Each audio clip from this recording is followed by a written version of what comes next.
is the time to work on you and your business. So I've created a group, an online academy for professionals and entrepreneurs. Power Partners will help you to start helping yourself. Helped me change my life and my business. Not a Toastmasters, it's not a BNI, it's not any of these, but it is. So it's all this stuff in one place. Get the results that you deserve right now. So what are you waiting for? Let's make it happen. See you in Power Partners.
And although it may seem a little mundane, packing up boxes and being on the assembly line, what we're really doing is putting in hundreds of hours into the people on the streets who need us. And they need us in a way that none of us will ever understand. And for the last couple of weeks, I've been on the grounds every day. They know we're coming today, they know we're coming tomorrow, and they look forward to seeing us because we're the one little bit of hope that they have to have a warm meal in their bellies and to know that somebody in the world is actually caring for them and loving them. And without people like you showing up today to give your time, your energy, and your spirit, none of this is possible. So I want to really say thank you to everyone, because what we're doing here today may seem small, but it's actually really, really big, and it's impacting hundreds and thousands of families. So I thank you, I love you, I look forward to doing this with you today.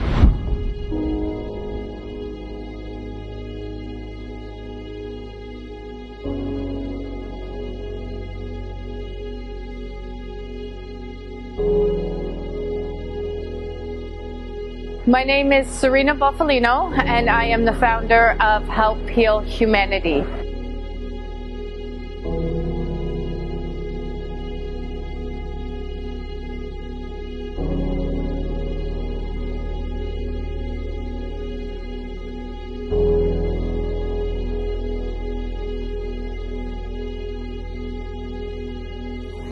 Help Heal Humanity is a charity that is focused on unconditional giving, love, and support to some of the most vulnerable communities in the world.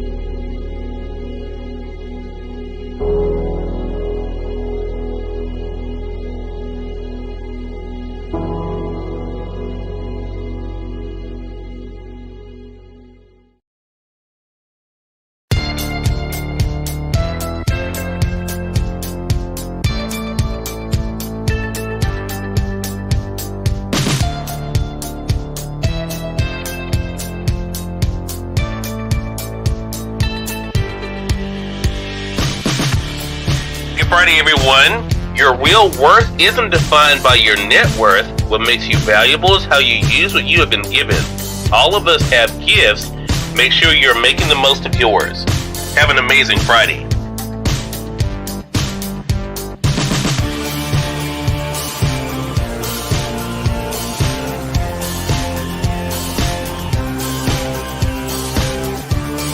It is now the bottom of the hour. I'm excited to welcome Nancy Matthews to our program today. Nancy is an author of a book. I'm going to go ahead and highlight it in the carousel for you guys. There it is, The One Philosophy. We're going to talk to Nancy not only about the re-release of the book, but also what it's been like for her to share the message with all of you guys. Nancy, great to have you on with us. Hello, hello, hello. So happy to be here.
Good morning, Roland. How are you doing this morning? Oh, doing great. Cool. I am so excited that you are here. Welcome, welcome, welcome to the Have the Time to Shine Happiness Show. You're awesome. This is so fun. I am so looking forward to talking with you. I know the last time that you and I talked, we had such a great conversation and such a needed subject. So, I'm Barbara Ellison, and welcome to the Time to Shine Happiness Show. My partner in crime is feeling a little bit under the weather, but she is behind the scenes taking care of all the technology that, to tell you the truth, I don't know how to do. So, Barb, feel better soon. And thank you very much for doing the back of the house stuff. Yeah, I did it once. It was not a good thing. They don't trust me with it anymore. But anyways, Roland, tell us about you and and I love your mission. Like Barb and I, we're on a mission to make happiness the norm rather than the exception. To make, for people to live happy, healthy, financially free, abundant lives. And I think what you do, it's starting at the root, which is children. So tell us about you and your story, how you came to be. Sure. Well, it's kind of interesting. Saturday I went shopping with my daughter, and we were talking about all the things that were happening, and she says, "Man, Dad, it's interesting how many people have been put in your life at the right time to put you to the next level." And so my journey started when I was just a kid. I was very dyslexic. Back in the 70s, they didn't understand dyslexic like they do now. And they didn't know what to do with it, right? Exactly. So I was put in the trailer with the kids that didn't know were slower or had disabilities, physical and mental disabilities. I had to wear a patch on my eye when I was a kid at junior high school. They thought my other eye would be stronger. And so, long story short, I found my mom was just a stand for me. And I had an assignment that I was failing in the school. So we went and met with the teacher. He said, "Well, if you can do a big sand painting," it was American history. "If you can do a big sand painting and write about it, then, you can submit that." So I did. My dad got me this giant piece of plywood. I did this amazing sand painting. We got turkey feathers and turned them into eagle feathers, turned it in, got an A. Everybody was just so excited about it. And then that was my superpower. I found that I could draw and do artwork. And then I found Mad Magazine came into my life next. That sounds kind of weird, but that Mad Magazine, I used to spend hours and hours just drawing and learning how to draw from Mad Magazine. Oh. And fast forward to today, how that's helped me. I have an advertising agency. You can see all my fun stuff in the background. When I speak, my notes are all drawings. So I do storyboards of all my drawings. Oh, right. And so it's allowed me to think ahead. So when I'm meeting with a client, I can think way ahead. And then, so I thought I had everything set in my life. Everything was going well. And my granddaughter came in, it was over. And when she was 4 years old, my daughter said to her, "You're my little princess." And she turned around, put her hands on her hips and said, "I'm not a princess, I'm a superhero," and walked off. And just like that, I sat down and wrote. I got 9 books done. I wrote the book. This is the first one here. "I'm not a princess, I'm a superhero." I love that. And then I just started seeing all the fears that they thought they had, when they were little. And then there's Mugs and Puddles. My granddaughter's here on the back. And so I wrote it about their fears and then how their grandma helps them find their superpower and whatever that superpower is so that they can take that into their life. Because I see during COVID, we did a seminar for almost 6 months on how to market your business during COVID for our clients. I saw CEOs of big companies just scared to death of what was going to happen to their company because they'd never had anything where they couldn't go to trade shows, they couldn't travel, they couldn't do all that kind of stuff. And I was going, man, after we talked to them for a long time, a lot of that baggage came from when they were younger, when they were kids.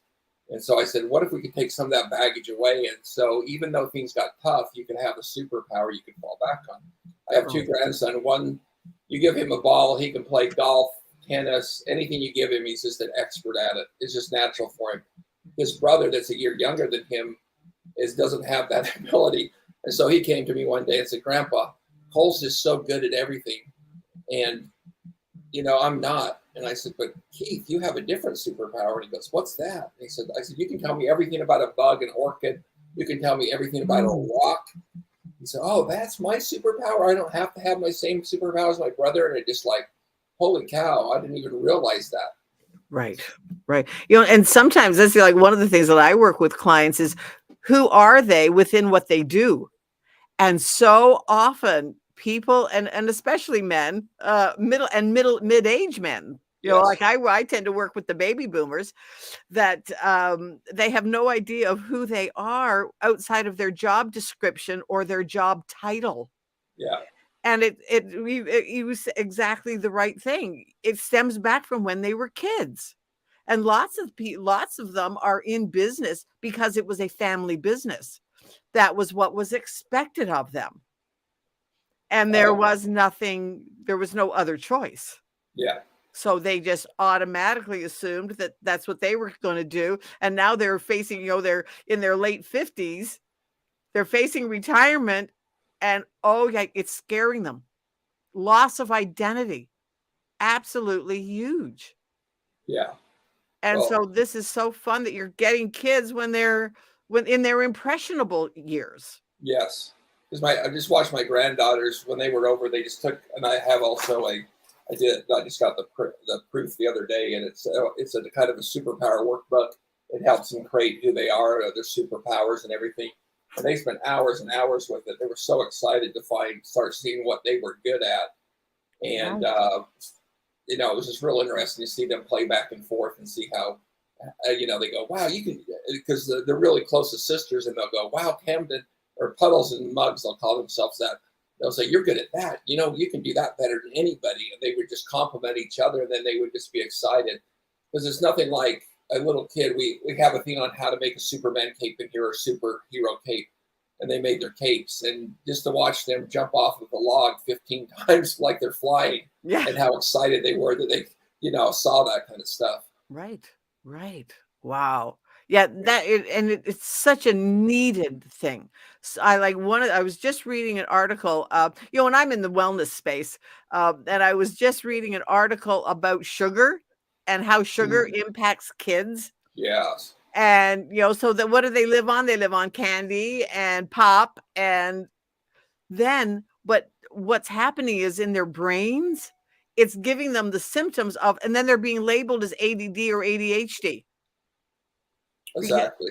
And I'm like, oh, brother, we need to get the word out that, there's a better way. Yeah. There really is. So, well, and the great thing is, if you ever get in a situation where you feel bad about yourself, if you have that superpower that you can start pulling from, then you can go, okay, I might not, and this has taken me years and years. I'm 63, and it took me probably until I was in my 50s to figure this out. And I either still struggle with it, but man, I'm really bad at this, and this guy's so good at that. Well, I don't have to be good at everything. If I was, then I wouldn't need any help or anything like that. But if I reach out to those people and take them on as mentors and say, if it's something I really want, sometimes I go, I should be good at that, but do I want to put, like I watched a guy play a piano the other day, and I go, wow, I wish I could play like that. And he goes, well, are you willing to put 4 hours a day in from the age of 3 up until now? And I'm going, no, I don't want to be that good. I guess I'll just listen. So sometimes there's things we think we want to be really good at, and we beat ourselves up, but we really don't want to be good at that. Right. Exactly. That's what, that's one of my favorite sayings. That so often we beat ourselves up for the things that we're not, instead of celebrating the things that we are. That's awesome. I remember like a week or so ago, I think I told Barb that I was sitting there doing, it was at one of the, I'm not a techie. I'm getting better. I have grown so much in the being a techie, but I was struggling with something. And finally it was like, I finally asked myself the right question, but it wasn't a good question. What's wrong with you that you can't do this? Not a good question. Right. But the next follow-up question finally, because this is what I teach. Well, Barbara, is this something that you should be doing? Is this going to add to your personal repertoire of things that you should be doing? And the answer was no. No. Okay. I closed the book, put it aside. And the next thing, of course, was find somebody who plays at doing that. Right. That's their superpower. Yeah. Because that's their superpower.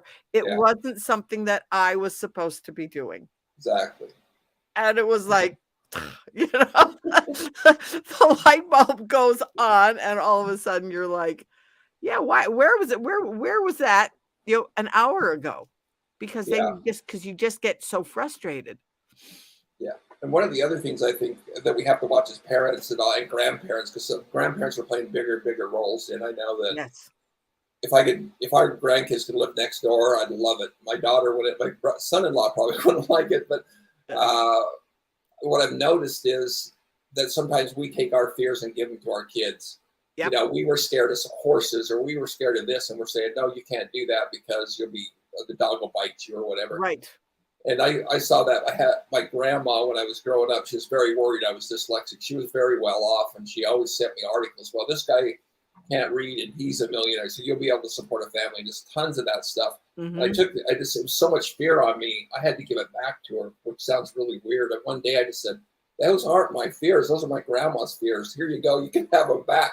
I don't need those. And it's such a relief, because I was taking those on as my own fears. And it was the weirdest thing. Our minds are such a vast array of, just ideas and stuff that always come to us. So we got to choose the ones that are right for us and get rid of those ones that aren't. Right. And so much of what we have as adults came to us in the first 7 or 8 years.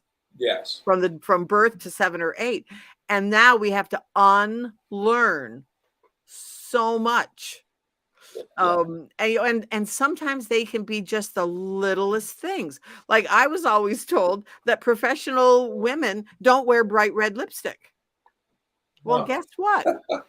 I love wearing bright red lipstick. So now it's like and my pink glasses. Well, you can't. How can you wear pink glasses with red lipstick? Well, I do. Yeah, exactly. And if somebody doesn't like it, well, that's okay too. Yeah, we had a little boy that came to church for years in a cowboy outfit with guns, a holster. I mean, and his parents just let him, and it was awesome to see them just let him be who he was instead of forcing him to wear whatever. Yeah. So. Yeah. I remember one time a friend of mine, her son was letting, the teenage of letting his hair grow.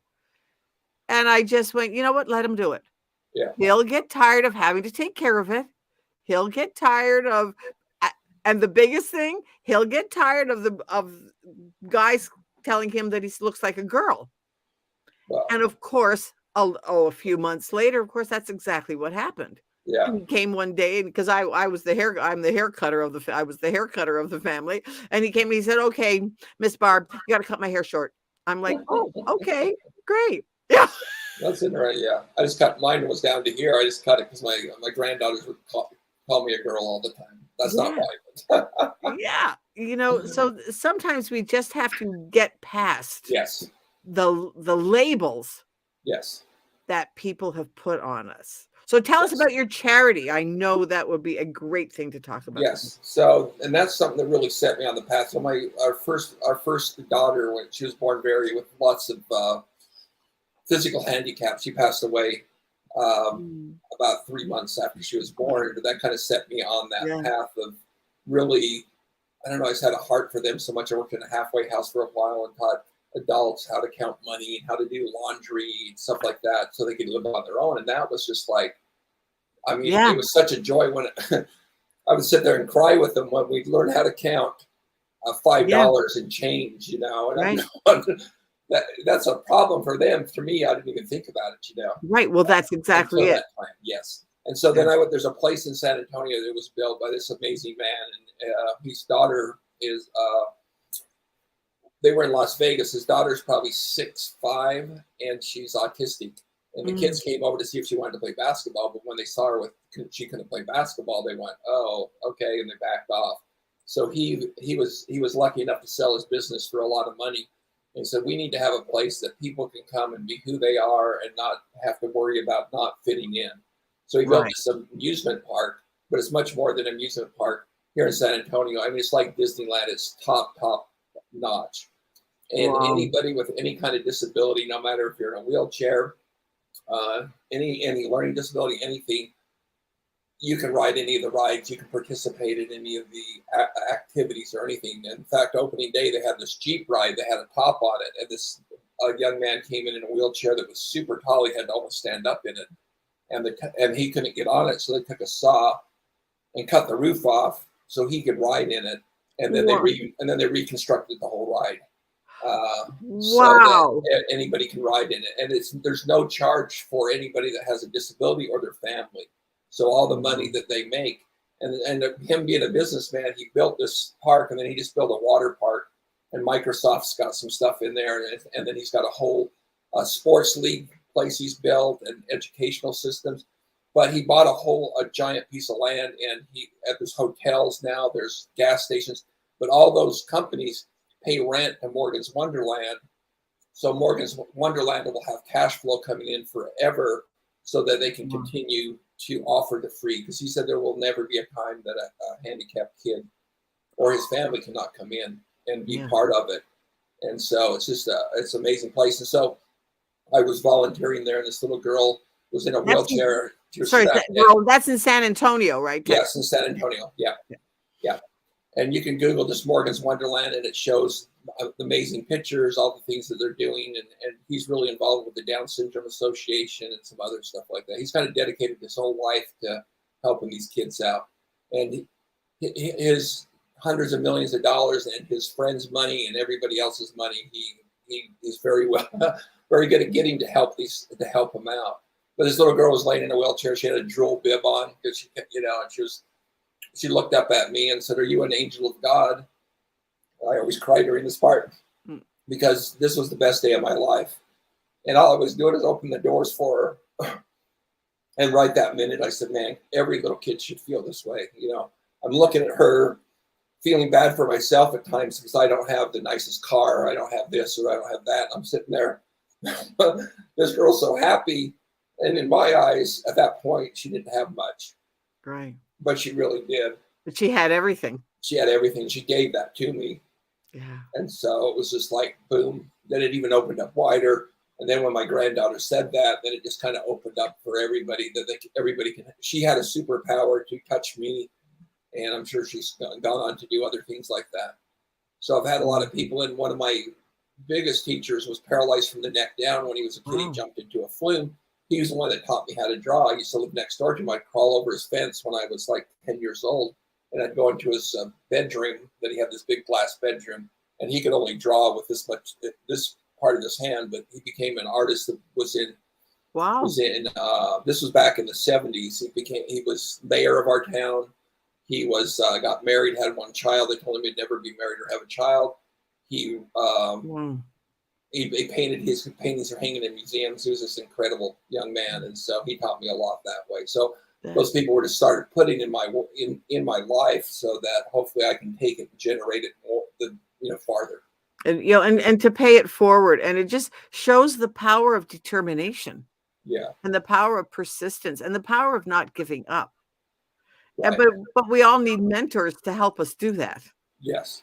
And so I am so excited. Yeah, this is such a great call, Roland, just to hear. And we're going to be putting in the show notes where you can get in touch with Roland. I think it's going to be scrolling across the screen any minute now. And just reach out. And, a little plug today. Today is Giving Tuesday.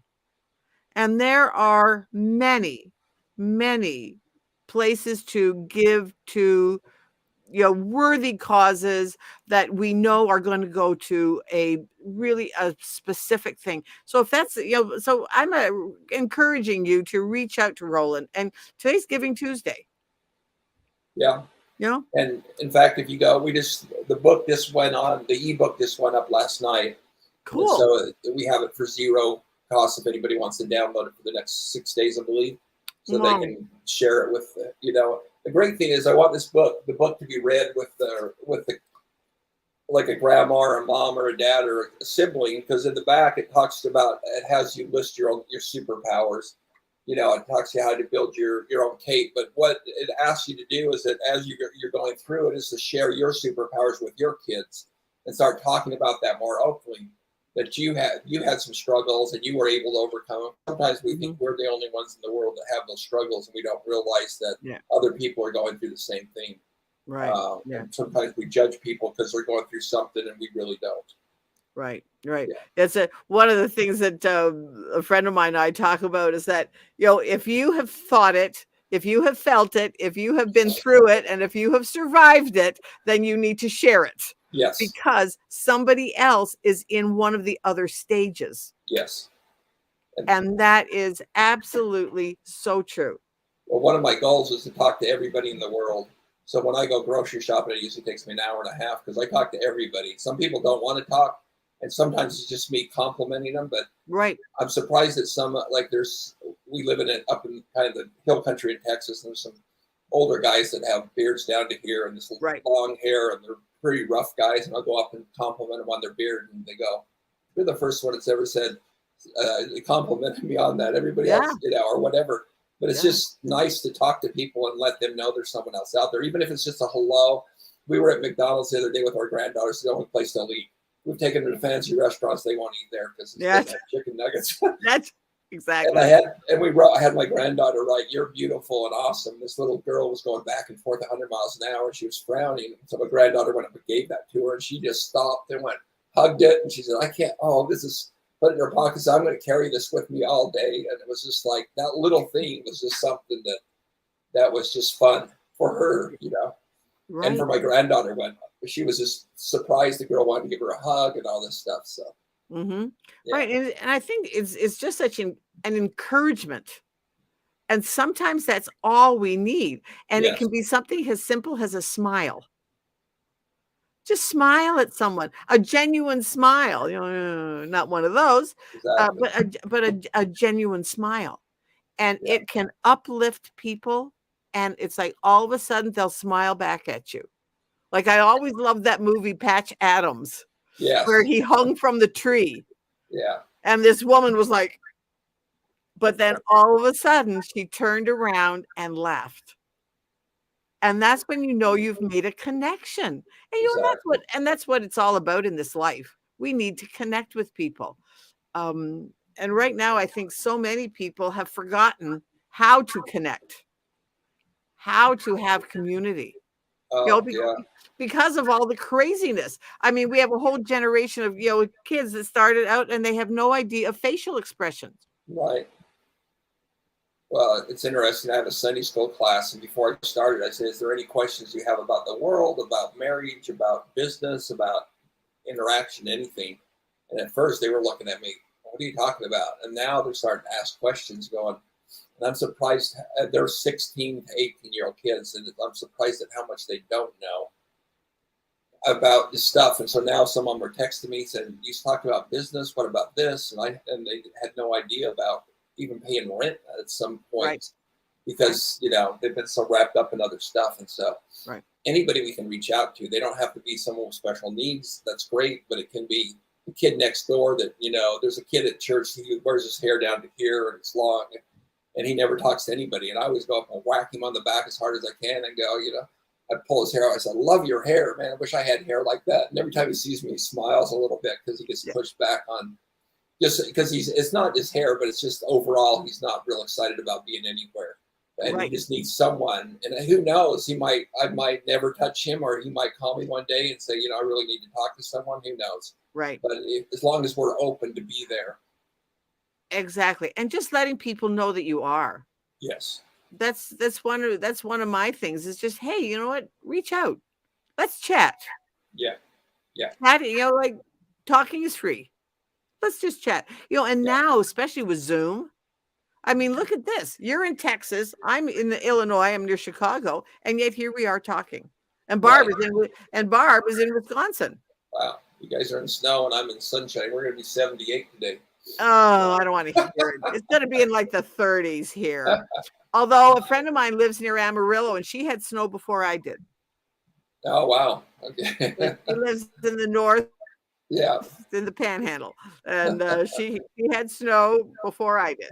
And she was like, "I can't believe this. It's snowing." And I said, "Gee, we're having a beautiful day." And I think the day that it snowed for her, it was like in the 50s here.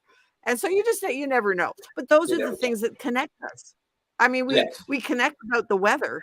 Why don't we connect about the more important things, like how we're feeling? Right. But that it starts with the weather sometimes. But sometimes it starts with the weather. Yeah. So what I've learned how to learn it for the last several years, talking to everybody I meet. I mean, I go in and I talk to everybody. I go to the manager of the store, tell him how good a job he's done, stuff. And it's what I found is men love their beards if they have a beard. If they're growing a beard that's out. Yeah. Hopefully it looks better than mine, but I'll always compliment them on that, and they will stop and talk to me. So you find or if they have a really nice car or a truck or even their kids, whatever, if you stop and talk to them about that, they will light up and they will take hours to talk to you. And then that creates an opening in their day for that. So, Oh, I know. And it can be just something simple. The other day, I had met a gal that she had on this just lovely shade of lipstick, and hey, even red lipstick, but hers was this burgundy, rich burgundy. And I went, and it just suited her. It wouldn't have been a color that I wore, but it suited her. And one of the things that I have learned, just that, compliment someone on, and it can be something simple, but if you notice it, say it. Yeah. That's my mantra now. If you notice it, say it. Yeah. Because that's something that you noticed. So say. And she just lit up. She said, "Oh, thank you so much." And I said, "It just looks absolutely perfect color." It went with her. It just went with she was totally put together. Obviously just came from church, and which was which was really nice because sometimes I find it's like, okay, we're a little casual here. But yeah, so when you can find those little things, and I think that's so important. So I'm so glad that you said that too. It's just find those little things. Yeah. And especially with kids, they get so excited. My granddaughter's starting to draw a lot. I mean, like she'll paste 20 pictures around our house when she visits. And just to compliment her on that, she gets so excited about it. And she tells us the whole story of how she came up with it and all that kind of stuff. So, and it's called being interested. Yes. Although I have to admit, I'm going to tell on myself a little bit. Some of the things they're talking about now, I'm like, okay, what is that? You know, the new brand of superheroes and I'm like, okay, I have no idea who they're talking about, but it's like, you know what? All you have to do is be there and watch what they're and pick out something from whatever it is. Yeah. That you do know. Yeah. And don't correct them. Like my granddaughter drew half lion, half tiger, and half leopard the other day. And I'm going, half, and half. Instead of saying that doesn't work, you can only have half and half. I go, oh, that's awesome. And she's just so excited. And she ran back. She's not going to grow up and think that there's 3 halves and everything. If I would have schooled her then she would have said, oh, well, maybe I'm not good at this, or she would have tied something to that. So. Yes. And that, and that comes back to the celebrate the things that you are and quit worrying, and quit beating yourself up for the things that you're not. Right. Exactly. And that is so. And we still do that even as adults. And it's like, wow. Okay. Yeah. So it's just been absolutely amazing to hear that there are people like you doing the work. It's been fun. It's been a totally different journey because I'm running a company and then I'm doing this until 1 or 2 in the morning. And it's like, but it's such a passion. I'm not even tired. So it's crazy how that works. You know what? And I think that's the biggest thing. Barb Beckley, the other part of the BB team, she's all about purpose, passion, and drive. What you just said is absolutely key. Find what ignites your passion and then go do that. Right. Like one of my things is I'm on a quest now that I've joined the Clean Up the Ocean, for ocean. Yeah. And it's like, if you only donate, let's clean up the ocean. There is an island in the middle of the Pacific Ocean. I've seen it.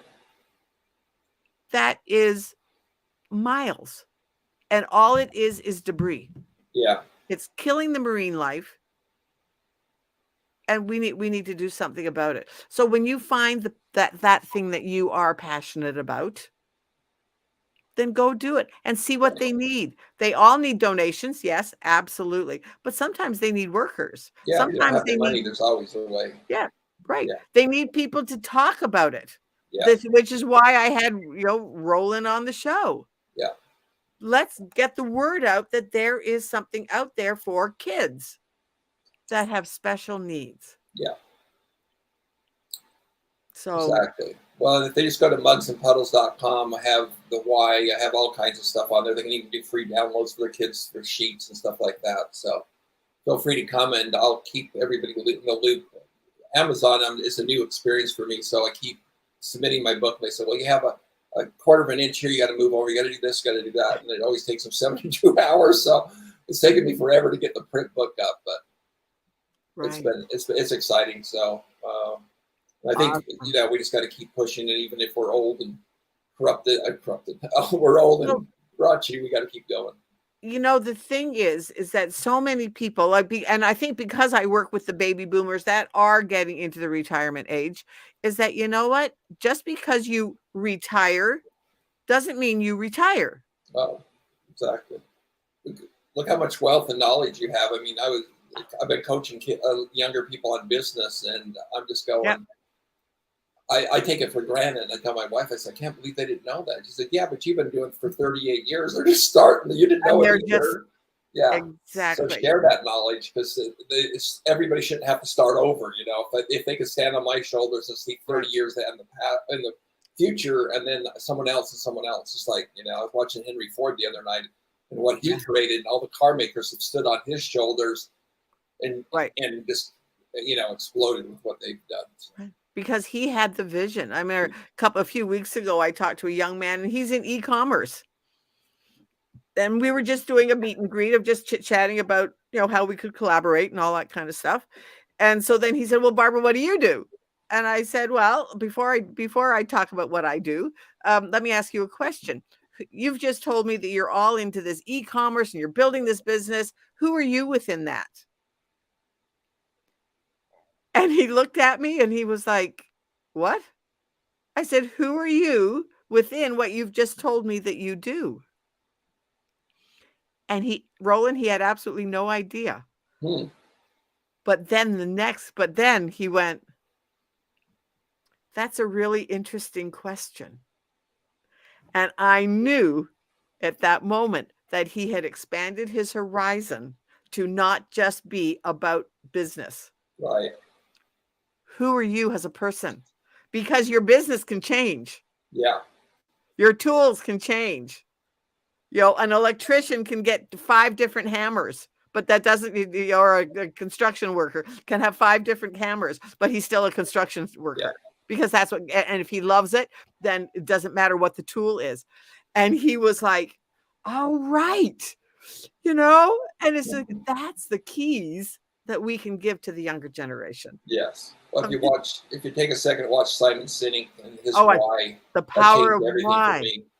It's just, what is your why? And it can be in anything, because I know I have a lot of kids that go, I'm going to be an engineer. I said, well, you love engineering? No, but it makes good money and then they have good insurance. I'm going, exactly. That is not a good reason, because they said, yeah, but I can make like a couple $100 a day. And I said, when I started making $125 an hour, I thought I'll work 16,000 hours straight. Yeah, you get burnt out. You can't do it. Doesn't matter how much you're paying. But if you're passionate about it, you can be making $10 an hour and make more money in the long run because you're happy, you're healthy, and you have time to really think about it. You're not going out buying stuff, and we can go down a rabbit trail on that one. But But you find your why. What's your why? Right. And they always say that when you find what you're passionate about, you don't work a day in your life. Exactly. That's like with me, literally one day, a friend of mine, she says, well, Barb, what are you doing? I said, my timer just went off. She said, your timer, what are you timing? I said that I have to stand up. And she was like, oh, I said, yeah, I literally, because I get engrossed in what I'm doing because I love it. Yeah. I love what I do. I love talking to people. I love helping people. I love showing them how they can change, make the rest of their life the best of their life. Exactly. But all of a sudden it's like, okay, Barbara, you haven't stood up in 3 hours. So now I set a timer. Yeah. Yeah. And That's my what timer goes off. I'd run over to show my wife a character I just did, and she's asleep. And I go, what are you asleep? Oh, it's 3 a.m. That's I had no idea. I was just so into it. And I had the whole story going on and what they would do and what kind of shoes they're wearing. And then they wear different colored socks, just crazy stuff like that. So. Right. And that's one of the things for me is that once in a while, I don't care about, I used to always have to sort my socks and always have matching, and I would never wear miscellaneous socks. And one day my granddaughter, because my grandchildren live with me, so my granddaughter came down, she had 2 completely different socks on. One was short, one was long, and she just didn't care. Yeah. And I went, why do I care if I don't have matching socks on? Right. It was a holdover from my childhood. Yes, yeah. So now I just put all the socks together, and if they match, great. If they don't, well, that's okay too. Yeah, my youngest granddaughter never wears her shoe on the right foot. She always left and right.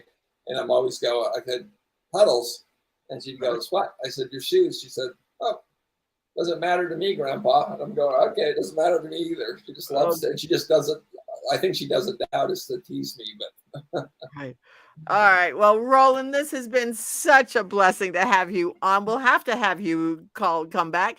And then we're going to be putting all of your information in the show notes. Okay. So just thanks again, for just all that you do, for just being who you are, and for just helping the next generation to be the best that they can be. Well, thank you. And if everybody just kind of steps out of their comfort zone just a little bit, and maybe next time I couldn't even talk to anybody when I started. I had a coach who just told me to go in and say hi to people in the mall for 3 hours. and don't stop and talk to them. But then she had me progress. Then I started to talk to people because I was scared of my own shadow, because I thought people would know I was dyslexic or retarded or whatever. Right. So I really, it's just, all you have to do is take those baby steps, and they'll turn you into something. All the people that are great, they started out with baby steps. They didn't come out of the womb going, like speaking to thousands of people or whatever. Exactly. Yeah. So again, thanks everybody. Hey, come back next week. We're going to be here, and thank you for listening and being our guest on the Time to Shine Happiness Show. Have a great week. We'll see you next week. Bye. Yeah.